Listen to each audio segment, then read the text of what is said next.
तो गाइस कैसे हैं आप सब लोग। तो लास्ट एपिसोड के एंड पे हमने देखा था कि हमारे वैंगलिन को पता चलता है कि वोल्केनो के अंदर एक स्पेशल ट्री है जिसकी एनर्जी को वुड एलिमेंट के तौर पर यूज किया जा सकता है। उसे गोल्डन फ्रूट कहा जाता है। तो फिर कंट्री के अंदर बहुत सारे ऐसे वोल्केनोज हैं। तो उन वोल्केनोज के अंदर इस तरह के जो गोल्डन ट्रीज हैं वो पाए जाते हैं, वो वहीं पर उगते हैं। उनके अंदर स्पिरिचुअल एनर्जी बहुत ज्यादा होती है। वो वोल्केनो के अंदर से अर्थ की एनर्जी लेते हैं और उस अर्थ की एनर्जी को उनके अंदर से एमिट करते हैं और इनको पिल कल्टिवेशन में यूज किया जाता है। जहां पर जितने भी सेक्टर्स हैं वो सारे के सारे सेक्टर्स इस गोल्डन फ्रूट को अपने लिए बहुत ज्यादा महान समझते हैं और सिर्फ उसके पत्तों को यूज करते हैं या फिर उसकी टहनियों को यूज करते हैं और कभी भी उसको उखाड़ते नहीं हैं, यहां तक कि वो सभी लोग एक दूसरे से फाइट करने को तैयार हो जाएं एक फेरी फ्रूट के लिए। लेकिन इसी वजह से यहां पर टोटल 4 वोल्केनोज हैं और यहां पर टोटल 4 बड़े सेक्टर्स हैं और सभी ने अपने अपने एक वोल्केनो के ऊपर कब्जा किया हुआ है और हर किसी के वोल्केनो के अंदर फेरी फ्रूट्स यानी गोल्डन फ्रूट्स उगते हैं, जिसकी वजह से कोई यहां पर एक दूसरे के साथ फाइट नहीं करता और सभी लोग सिर्फ और सिर्फ अपने फेरी फ्रूट्स को यूज करते हैं। जब लावा के अंदर से यहां पर ब्लू कलर का स्मोक दिखाई देता है, इसका मतलब यह है कि गोल्डन फ्रूट जो है पकने के बहुत ज्यादा करीब पहुंच चुका है।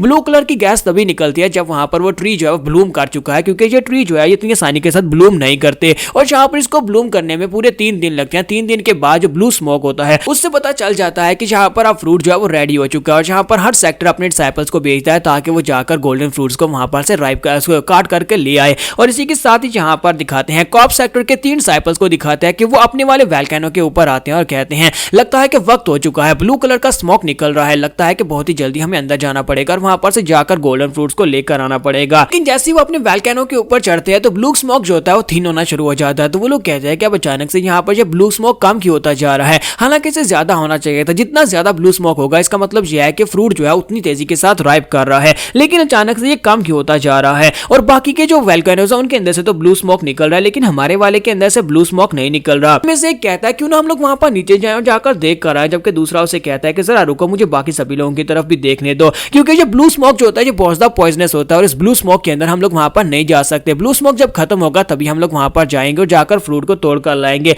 फिलहाल के लिए हमें यहीं पर रुकना होगा, यहीं पर रुककर हमें इंतजार करना होगा। लेकिन जितनी देर तक वो लोग बेचारे वहां पर रुककर इंतजार कर रहे होते हैं, इसी के साथ उन्हें वहां पर से वेरी गोल्डन ट्री दिखाई देता है जो कि वहां पर से बाहर निकल रहा होता है। वो लावा वाली केव के अंदर से बाहर की तरफ निकल रहा होता है और वहां पर दिखाते हैं कि हमारे वैंगलिन ने इस पूरे के पूरे ट्री को जड़ से उखाड़ लिया होता है और उसे अपने कंधे के ऊपर उठाकर बाहर आ जाता है। तो उसके ऊपर कुछ फ्रूट्स लगे होते हैं, लेकिन वो फ्रूट्स नहीं उसे चाहिए होते, बल्कि उसे उसकी टहनियां और उसके जो उसका पूरा का पूरा तना होता है वो चाहिए होता है, क्योंकि उसको वुड एनर्जी में उसे चेंज करना है। तो जैसे ही वहां पर पहुंचता है तो वो लोग बहुत ज्यादा गुस्सा हो जाते हैं और कहते हैं तुम्हारी हिम्मत कैसे हुई यहाँ पर हमारे सेक्टर ट्री को उखाड़ कर लाने की, क्या तुम्हें पता भी है कि तुमने यहाँ पर क्या कर दिया, तुमने कॉप सेक्टर के इस ट्री को उखाड़ लिया। इस ट्री को उगने में हजारों साल लगते हैं और इस ट्री के उगने के बाद हमने कभी इसको काटा नहीं है और तुम यहाँ पर इसके फ्रूट लेने की बजाय पूरे का पूरा ट्री उखाड़ कर लिया और ये दोबारा यहाँ पर कभी उग नहीं पाएगा। लेकिन हमारा वैंगलिन ट्री उठाकर उसके ऊपर सर के ऊपर दे मारता है। हमारा वैंगलिन उसके ऊपर अटैक करता है तो वो लोग फाइटिंग मूड में आ जाते हैं और कहते हैं लगता है कि इसने हमारी वार्निंग को इग्नोर कर दिया और यहाँ पर ये फाइट करना चाहता है और इसे इस तरह ये मानने वाला नहीं है। और इसी के साथ ही वो लोग कहते हैं इसे सजा दी जाएगी और इसी के साथ ही उनके पास अपने कॉफिन्स भी होते हैं। वो तीनों अपने कॉफिन्स लेकर आए होते हैं और इसी के साथ ही वो अपने कॉप्स पपेट्स को रिलीज करते हैं। तीनों के पपेट्स जो होते हैं वहां पर से बाहर निकलते हैं। तुम्हारा वैंगलिन पपेट्स को देखता और कहता है कि ये कॉप्स पपेट इनसे तो मैं अच्छी तरह से वाकिफ हूं, लेकिन जिस लेवल के ये लोग हैं यानी ये बहुत ज्यादा कमजोर है, ये पपेट्स तो मेरे सामने कुछ भी नहीं है। और जैसे वो तीनों पपेट्स उसकी तरफ आगे बढ़ते हैं और नेक्स्ट सीन में दिखाते हैं कि तीनों ही ग्राउंड के ऊपर मरे पड़े होते हैं। तुम्हारा वैंगलिन कहता है कि मुझे लगता है कि अब जबकि मैंने यहाँ पर ये वाला जो ट्री है ये उखाड़ लिया और उसके बाद अब मुझे किसी ऐसी जगह को ढूंढना होगा जहाँ पर जिन एनर्जी काफी ज्यादा हो, क्योंकि अंडरवर्ल्ड टेक्निक को दोबारा से यहाँ पर राइज करने के लिए, दोबारा से कल्टीवेट करने के लिए मुझे जिन एनर्जी की जरूरत है। जैसे कि पहले मैं किसी शैडो वाली जगह के ऊपर बैठकर बहुत सारी डार्क शैडो एनर्जी को एब्जॉर्ब करता रहा हूँ। इसी के साथ ही हमारा वैंगलिन जब वहां पर से जाने लगता है तो उसे एक कॉप्स पपेट के सर के अंदर से एक आत्मा दिखाई देती है, एक सोल दिखाई देती है जो कि बाहर भागने की कोशिश करती है। वो वहां से भागने की कोशिश कर रहा था तो वैंगलिन आगे बढ़ता है, उसे मुट्ठी में बंद करता है और कहता है कि तुम कहां पर जा रहे हो। तो वो एक नेसेंट सोल स्टेज का मास्टर होता है जिसकी सोल जो होती है वो यहाँ पर आकर एक पपेट की बॉडी के अंदर आकर छुप कर बैठी होती है। तो वो उसे कहता है कि प्लीज मुझे छोड़ दो,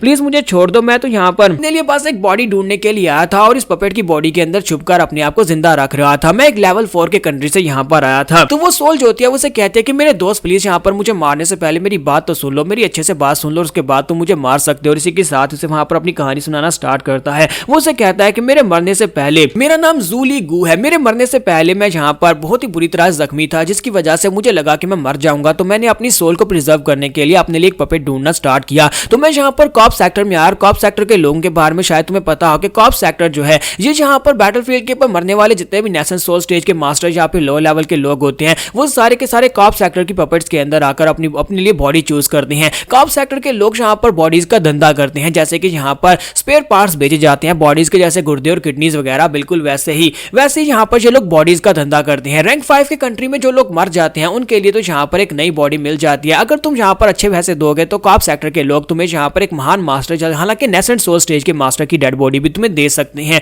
और उसकी बॉडी के अंदर घुसकर तुम यहाँ पर दोबारा से एक नई जिंदगी स्टार्ट कर सकते हो। लेकिन अफसोस कि मेरे पास यहाँ पर इतना कुछ नहीं था, मेरे पास इतने रिसोर्सेज नहीं थे, जिसकी वजह से मुझे यहाँ पर एक कमजोर फाउंडेशन एस्टेब्लिशमेंट स्टेज वाली बॉडी के अंदर जाना पड़ा, क्योंकि मैं नेसेंट सोल स्टेज का मास्टर था और मेरी सोल भी नेसेंट सोल स्टेज वाली थी और मेरे पास जो बॉडी आ गई थी वो बॉडी जो थी वो बहुत ज्यादा कमजोर थी, वो फाउंडेशन एस्टेब्लिशमेंट स्टेज में थी। इसी वजह से मैं उसके साथ कंपैटिबल नहीं था। तो फिलहाल के लिए तो मैं उसकी बॉडी के अंदर छुप कर बैठा हुआ था कि काश यहाँ पर कोई मुझे नेसेंट सोल स्टेज का मास्टर मिल जाए और उसको हराकर मैं उसकी बॉडी के अंदर घुस जाऊं तो मुझे यहाँ पर दोबारा से पावरफुल बॉडी मिल जाएगी। लेकिन अफसोस कि मैं यहाँ पर पहली पकड़ा गया और तुमने यहाँ पर मुझे डिस्कवर कर लिया। मैं तो भागकर जाना चाहता था लेकिन तुमने मुझे देख लिया और इसी वजह से अब मैं यहाँ पर फंस चुका हूँ। हमारा वैंगलिन जो होता है उसे अपने सामने बिठाकर बैठा होता है, जबकि गोली वहां पर सोच रहा होता है कि यहाँ पर पता नहीं मेरे साथ क्या करने वाला है। वैंगलिन वहां पर उसे अपने सामने बिठाकर सोच रहा होता है कि मेरे सामने एक मास्टर की सोल है जो कि नेसेंट सोल स्टेज पर था और इसे देखने के बाद मुझे यहाँ पर कुछ याद आ रहा है, पता नहीं क्या याद आ रहा है। फिर साथ ही कहता है मुझे याद आ गया मैं क्या सोच रहा था और इसी के साथ ही हमारा वैंगलिन कहता है